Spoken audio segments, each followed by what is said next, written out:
Kau tahu rancanganmu yang ada padaku. Kau telah sediakan, bukanlah rancangan yang jahat, namun membawa kebaikan. Segala yang terjadi untuk membawakanku lebih mendekatmu. Segala yang terjadi biar membuatkanku mengingat akanmu.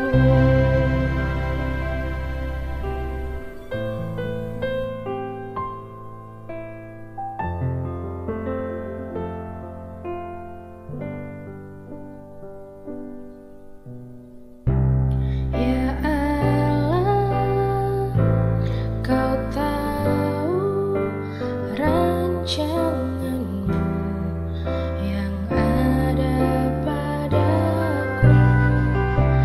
Kau telah sediakan, bukanlah rancangan yang jahat, namun membawa kebaikan. Segala yang terjadi untuk membawakanku lebih mendekatmu.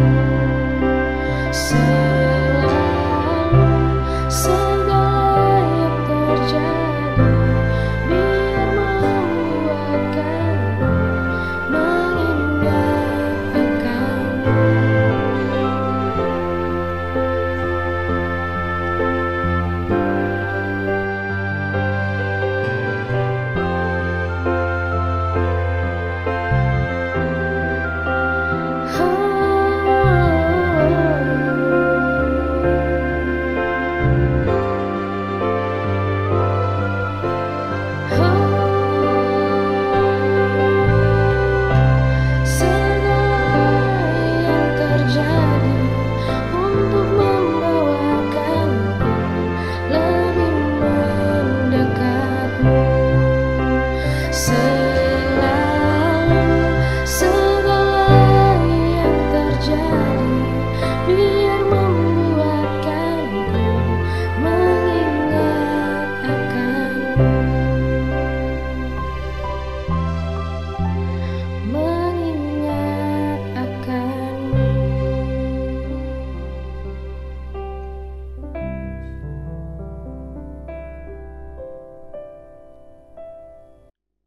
Teman-teman pemuda yang dikasihi oleh Tuhan, sebelum kita membaca dan merenungkan isi firman Tuhan, untuk itu mari kita berdoa.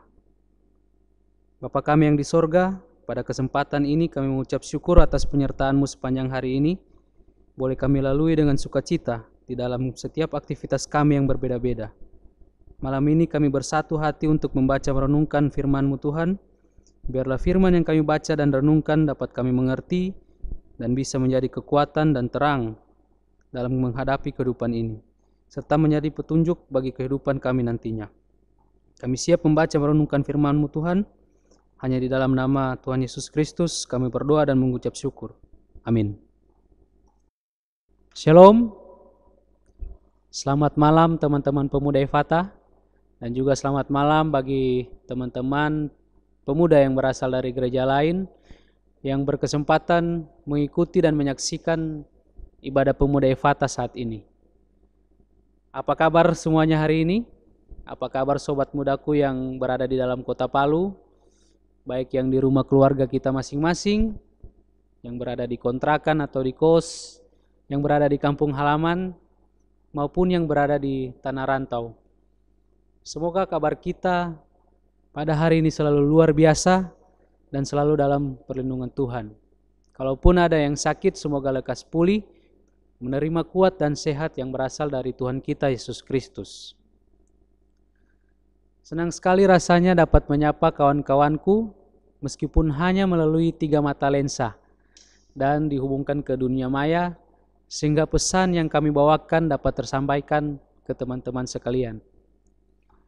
Selamat berjumpa kembali dalam ibadah pemuda yang dilaksanakan secara daring atau dalam jaringan atau yang biasa kita sebut secara online, yang dimana pada hari ini merupakan ibadah kali kelima Pemuda Efata dapat dilaksanakan dan ditayangkan melalui YouTube di akun Efata Youth Palu TV.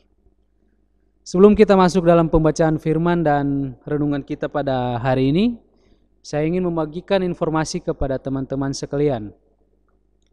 Kita tahu sudah beberapa bulan terakhir ini kita menjalani kehidupan kita di daerah tempat kita masing-masing serba terbatas untuk memutuskan penyebaran virus COVID-19.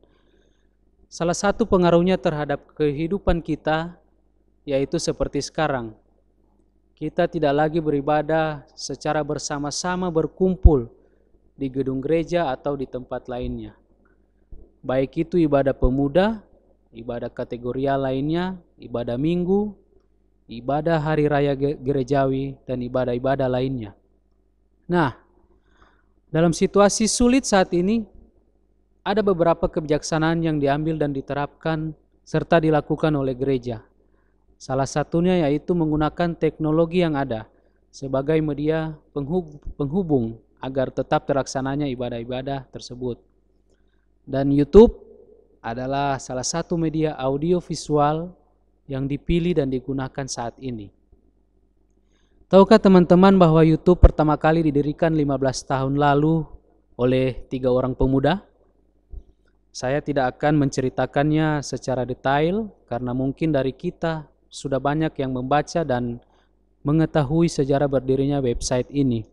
Ataupun teman-teman nantinya dapat browsing kembali dan membaca tentang sejarah YouTube ini.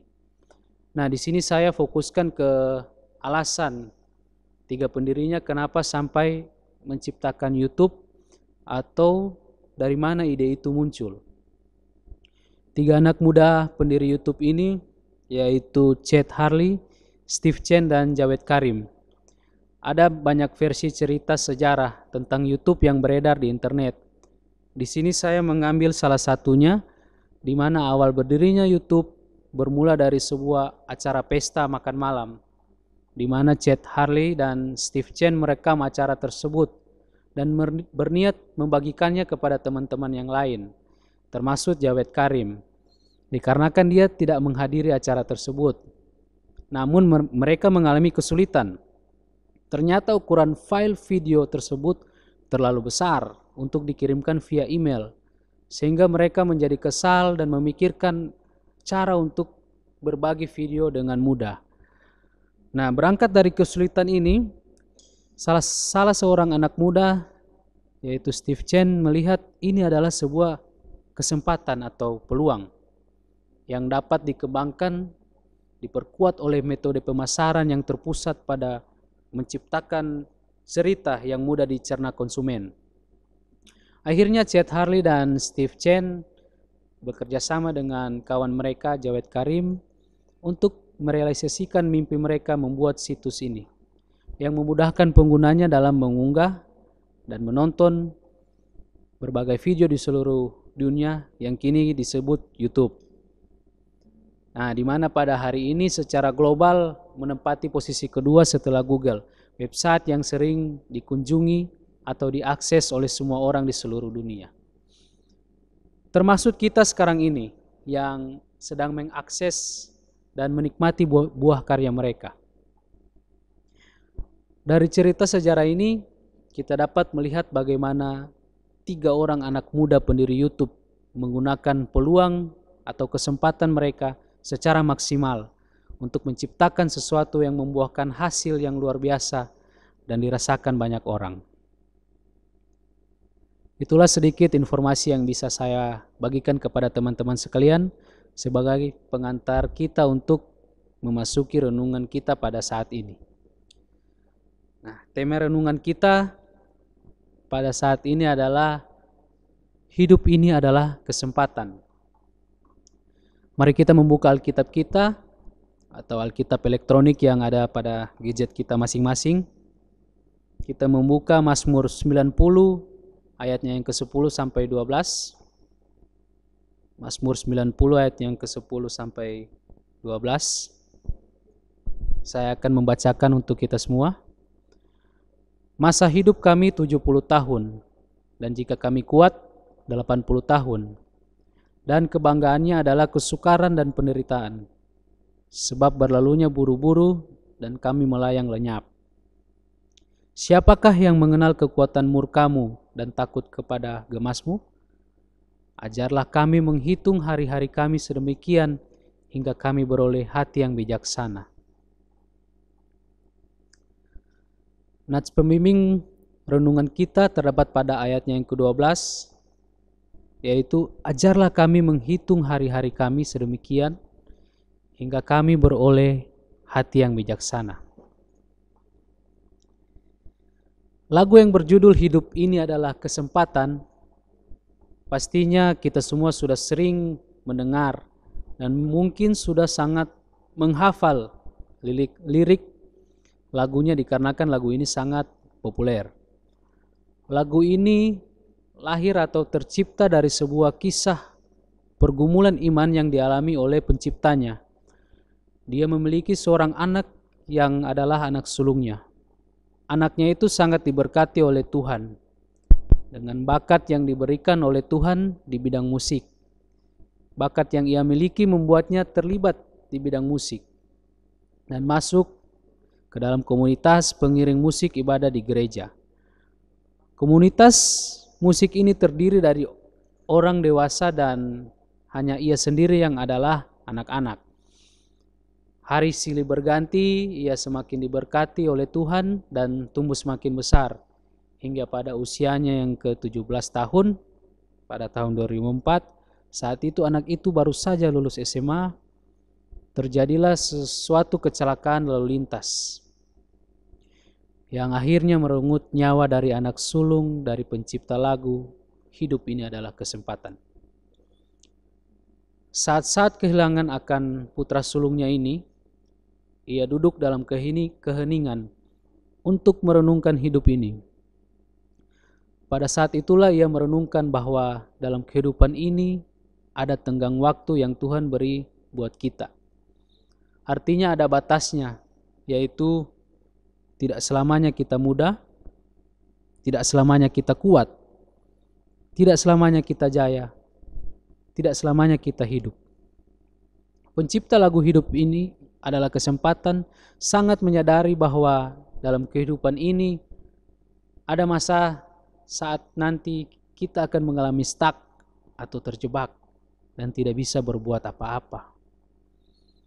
Maka kita akan tahu bahwa menit-menit, hari-hari, bahkan tahun-tahun yang kita jalani ini adalah waktu yang menentukan kekekalan. Kekekalan itu adalah tentang bagaimana kelak kita akan berada, apakah di sorga yang kekal ataukah di neraka. Dalam bacaan kita saat ini, pemazmur setelah mengetahui betapa singkatnya hidup ini, memohon kepada Tuhan, ajarlah kami menghitung hari-hari kami sedemikian hingga kami beroleh hati yang bijaksana. Waktu di dunia ini begitu singkat. Seharusnya kita dapat lebih bijaksana memanfaatkan setiap momen yang Tuhan berikan kepada kita. Apalagi kita kaum muda masa kini, yang rata-rata umur kita antara 20-an sampai 30-an tahun. Masa muda itu sendiri dari hitungan persekutuan pemuda sungguh sangat singkat. Dimulai dari kita diteguhkan CD, seumuran kelas 2 SMA atau kelas 3 SMA, kita kuliah atau bekerja. Nah, di saat kita telah memutuskan untuk menikah dengan pasangan hidup kita, disitulah masa muda kita selesai. Dan selanjutnya akan terhitung dalam orang dewasa, atau dalam hal ini kita sudah berkeluarga. Oleh karena itu, sobat-sobat mudaku, marilah kita gunakan waktu dan kesempatan dalam masa muda ini dengan baik dan benar. Karena itu ada tiga hal yang dapat kita lakukan untuk menerapkan firman Tuhan dalam kehidupan kita, yaitu yang pertama, tetaplah bertumbuh dan semakin giat dalam hal-hal rohani. Semakin lama seorang menjadi orang Kristen, kehidupan rohaninya pun harus bertambah kuat. Setiap hari manusia batiniah harus diperbaharui, antara lain melalui persekutuan yang berkelanjutan dengan Kristus dan firman Tuhan, lebih giat di ibadah-ibadah, khususnya ibadah persekutuan pemuda dan ibadah persekutuan lainnya. Melalui doa dan perenungan firman Tuhan, oleh iman dikuatkan oleh kuasa Roh Kudus. Hanya dengan cara demikian kehidupan batiniah kita akan bertumbuh. Meskipun manusia jasmani dari waktu ke waktu akan merosot. Kemudian yang kedua, utamakan hal-hal yang menjadi prioritas kita, mengingat waktu yang kita miliki terbatas. Orang-orang yang ada di sekitar kita, orang tua kita, orang-orang yang lebih tua dari kita, teman-teman kita, akan kembali ke tanah, dan kita pun juga akan mengalami hal yang sama. Kasihi, hargai, dan hormatilah mereka selagi masih ada kesempatan. Jangan menunda apa yang bisa kita lakukan sekarang. Percaya kepada Yesus, tinggalkan hidup yang jahat dan berdosa yang jauh dari Tuhan. Nah, sebelum daerah kita terdampak pandemi COVID-19, tanpa kita sadari terkadang kita sengaja ataupun tidak disengaja melupakan orang-orang yang ada di sekitar kita. Dikarenakan kesibukan kita dalam pekerjaan, aktivitas pendidikan, maupun aktivitas lainnya yang begitu padat. Nah, sekarang daerah kita telah terdampak, di mana melalui aturan kebijaksanaan pemerintah yang berlaku, menerapkan aturan untuk menjaga jarak dan menginstruksikan kepada kita untuk tinggal di rumah masing-masing dan jangan keluar jika tidak ada urusan yang begitu penting. Yang sudah kita lakukan dalam beberapa bulan terakhir. Nah, dari situasi ini, mari kita lihat dari salah satu sudut pandang positifnya, di mana bagi kita yang kerja, pada umumnya jam kerja kita di kantor dikurangi, diberikan kesempatan untuk bekerja dari rumah, dan berbagai kebijaksanaan kantor yang berlaku. Bagi kita yang sedang menimba ilmu, baik itu di tingkat SMA maupun di bangku kuliah, diberikan kebijaksanaan untuk sekolah atau kuliah online dari tempat atau rumah kita masing-masing. Nah, situasi ini pastinya memberikan kita banyak waktu untuk berkumpul bersama orang-orang yang di sekitar kita, orang tua kita, orang-orang yang lebih tua dari kita, kakak beradik, saudara, dan orang-orang terkasih yang berada dalam kemah tempat tinggal kita. Oleh karena itu, ini adalah waktu yang tepat untuk menyatakan kasih sayang pada keluarga dan orang-orang terkasih terdekat di sekitar kita.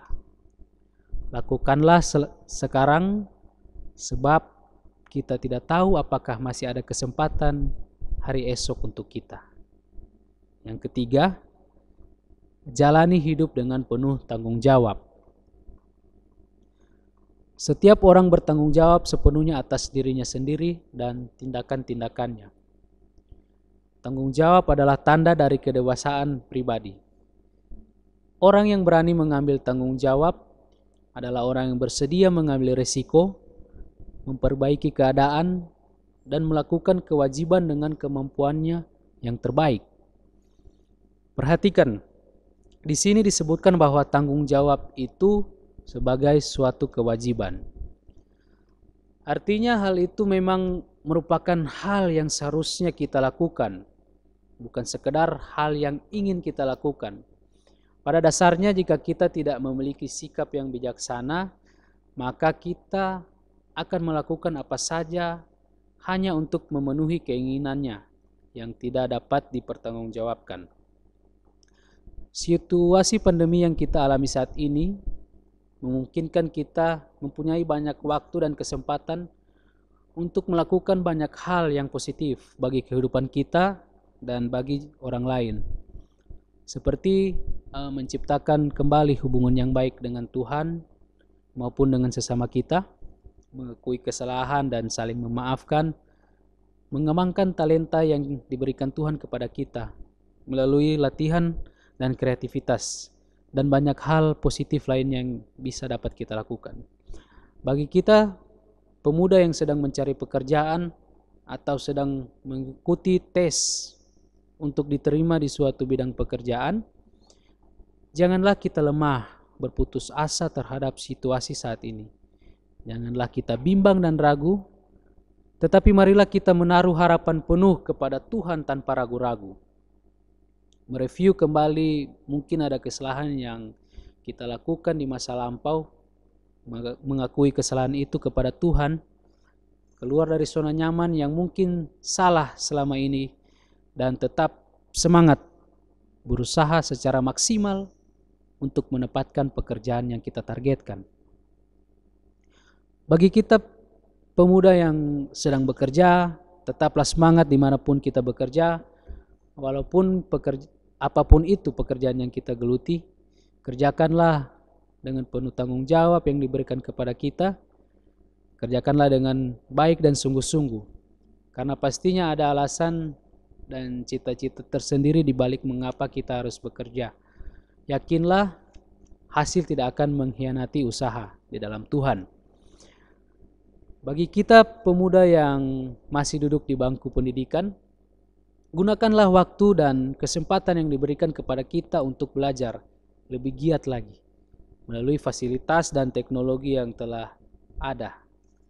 Bagi kita pemuda yang baru saja lulus dari bangku SMA, janganlah kita bersantai-santai menunggu kehidupan yang mengalir, tetapi fokuslah dengan giat untuk mencari informasi kehidupan yang selanjutnya, baik yang akan melanjutkan ke bangku kuliah maupun yang akan mencari pekerjaan. Ciptakanlah arus kehidupan kita sendiri, karena hari esok tanggung jawab yang kita pikul akan semakin besar. Dalam nats bacaan kita pada saat ini, Mazmur 90 ayat 12, pemazmur menyebutkan ciri yang lain dari orang yang bertanggung jawab dalam hidupnya adalah mampu menghitung hari-harinya dengan sedemikian rupa sehingga selalu beroleh hati bijaksana. Bijaksana dalam menjalani hidupnya, mengelola setiap kesempatan, anugerah, dan kepercayaan yang telah Tuhan nyatakan bagi kita. Hidup kita di bumi ini bersifat sementara. Mari kita melakukan hal-hal yang berdampak positif, tidak perlu spektakuler, kecil, sederhana, namun mampu menghadirkan kasih Tuhan. Pergunakanlah dengan bijak setiap talenta yang telah Tuhan percayakan kepada kita, karena waktu dan kesempatan yang kita punya dalam hidup ini sangat terbatas. Maka gunakanlah itu sebaik-baiknya secara maksimal dan jalanilah dengan penuh tanggung jawab. Ingat, hidup ini adalah kesempatan. Artinya, selama kita hidup, di sanalah ada pengharapan, kesempatan untuk berbuat baik, memperbaiki diri, dan selalu belajar. Firman Tuhan ini menjadi kekuatan iman kita menjalani hidup di tengah-tengah dunia ini dalam setiap persoalan hidup yang kita alami. Amin. Kita akan masuk dalam doa syafaat dan penutup. Untuk itu kita satukan hati kita. Mari kita berdoa. Bapa kami yang di sorga, Bapa yang selalu memberikan kehidupan yang baik buat kami, terima kasih buat penyertaan-Mu sepanjang hari ini, di mana kami boleh diberikan kesempatan lagi melaksanakan ibadah pemuda yang dilakukan secara daring dan bisa kami ikuti saksikan dari kemah kediaman kami masing-masing. Kami menyadari ya Bapa, kami dapat melaksanakan ibadah online ini bukan karena kuat dan hebat kami, namun ini semua karena penyertaan-Mu yang tak henti-hentinya Kau curahkan kepada kami. Ya Bapa, kami telah memuji dan memuliakan nama-Mu melalui lagu pujian yang kami nyanyikan. Biarlah pujian kami ini dapat berbau harum di hadapan-Mu. Kami juga telah membaca, mendengarkan, merenungkan firman-Mu. Kami mohon Tuhan berikan hikmat akal budi bagi kami, agar kami dapat lebih mengerti tentang firman-Mu dan menjadi benih, dapat berbuah, dan dapat kami praktekkan dalam kehidupan kami masing-masing. Pada kesempatan saat ini ya Tuhan, kami berdoa bagi bangsa dan negara kami di dalam menghadapi situasi pandemi saat ini. Kami memohon kepadamu agar memberikan kekuatan, kesehatan, akal budi, serta kebijaksanaan, dan tuntun sertai para pemimpin negara kami, mulai dari tingkat pusat hingga ke daerah, para pemuka agama dan pemuka adat, agar dapat mengambil keputusan yang terbaik dan adil, dan dapat menjalankan keputusan tersebut dengan baik di tengah-tengah situasi yang kami alami saat ini. Juga bagi para penegak hukum, TNI maupun Polri, dan para medis di seluruh negeri ini, sertai lindungi dan berikan mereka kekuatan, kesehatan dalam menangani keamanan, kedamaian, serta dalam menangani perawatan penyembuhan di tengah-tengah masa pandemi ini. Juga berdoa bagi kami masyarakat yang tinggal di dalamnya. Sadarkanlah kami atas peran penting kedisiplinan dan kesabaran kami, agar dapat mematuhi peraturan pemerintah yang berlaku guna memutuskan mata rantai penularan COVID-19. Kami berdoa bagi gerejamu yang ada di muka bumi ini, khususnya di KST Jemaat Efata Palu. Kiranya Engkau memberikan kasih dan penyertaan-Mu kepada gembala, para pendeta, majelis jemaat, serta jemaat yang berada di dalamnya. Berikanlah hikmat kebijaksanaan, kuat dan sehat bagi gembala, para pendeta dan majelis jemaat dalam merencanakan, mengelola dan melaksanakan setiap tugas tanggung jawab yang dipercayakan kepada para pelayan-Mu ini ya Bapa. Agar kiranya setiap tugas yang dijalankan dapat menyenangkan hati-Mu dan menjadi berkat bagi jemaat-Mu. Berdoa bagi organisasi persekutuan pemuda Jemaat Efata Palu, baik pengurus maupun anggota pemuda. Kiranya Engkau selalu memelihara kami dalam kehidupan masa muda kami. Berkatilah kehidupan kami selaku anak-anak muda, berilah selalu pengharapan, kebijaksanaan, pengetahuan serta semangat di dalam kami menjalankan tugas dan tanggung jawab kami, baik di dalam studi kami, pekerjaan kami yang sedang berusaha mencari pekerjaan maupun di tengah-tengah pergaulan kami. Ya Tuhan, kami juga serahkan semua keluh kesah yang kami hadapi saat ini, baik teman-teman kami yang dalam kondisi sakit. Kiranya Tuhan berikan kesembuhan melalui perawatan, obat-obatan dan makanan yang dikonsumsi. Mendoakan bagi teman-teman kami yang bersukacita atas hari ulang tahun di sepanjang minggu ini. Kiranya Engkau memberikan anugerah, panjang umur, kesehatan dan kesuksesan dalam menjalani hidup ini. Mendoakan teman-teman yang bersukacita atas keberhasilan dalam pendidikan maupun usaha-usaha lainnya. Kami yakin dan percaya apa yang telah kami raih, semuanya ini berasal daripada-Mu, dan kami bersyukur atas semuanya ini. Bagi kami yang sedang mengalami persoalan hidup dan dalam pencarian jodoh, kiranya Tuhan bukakan jalan bagi kami dari setiap masalah dan pergumulan yang kami hadapi. Kami mengakui sungguh banyak salah dan dosa yang kami lakukan melawan kehendak-Mu ya Tuhan. Kami sering melawan dan mengecewakan orang tua kami, orang-orang yang lebih tua dari kami. Kami sering menyakiti hati sesama kami, melalui perkataan maupun tingkah laku kami, baik yang kami lakukan secara sengaja maupun tidak disengaja. Dengan kerendahan hati, kami mengakui semua kesalahan kami kepadamu. Kasihanilah kami ya Tuhan, ampunilah kami. Inilah yang menjadi permohonan dan ungkapan doa kami ya Tuhan. Kiranya terjadi sesuai dengan kehendak dan rencana-Mu. Di dalam nama Tuhan Yesus kami telah berdoa dan mengucap syukur. Haleluya. Amin. Demikianlah firman Tuhan pada saat ini. Tuhan Yesus memberkati. Shalom. Selamat malam.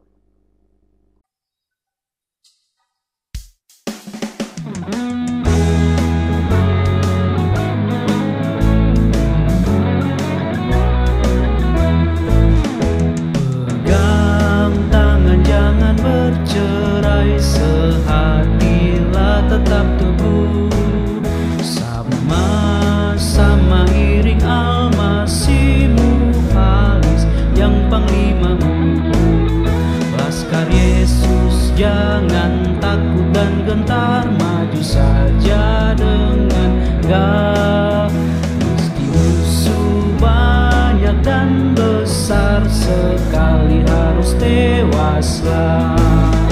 Hai maju dengan segera, kendati perang payah, melawan dan rombaklah segala bentengnya.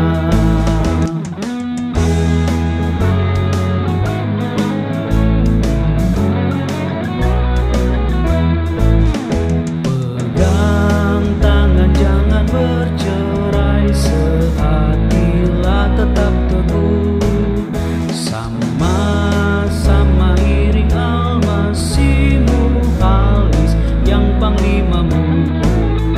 Laskar Yesus jangan takut dan gentar, maju saja dengan gagah. Meski musuh banyak dan besar, sekali harus tewaslah. Hai maju dengan segera,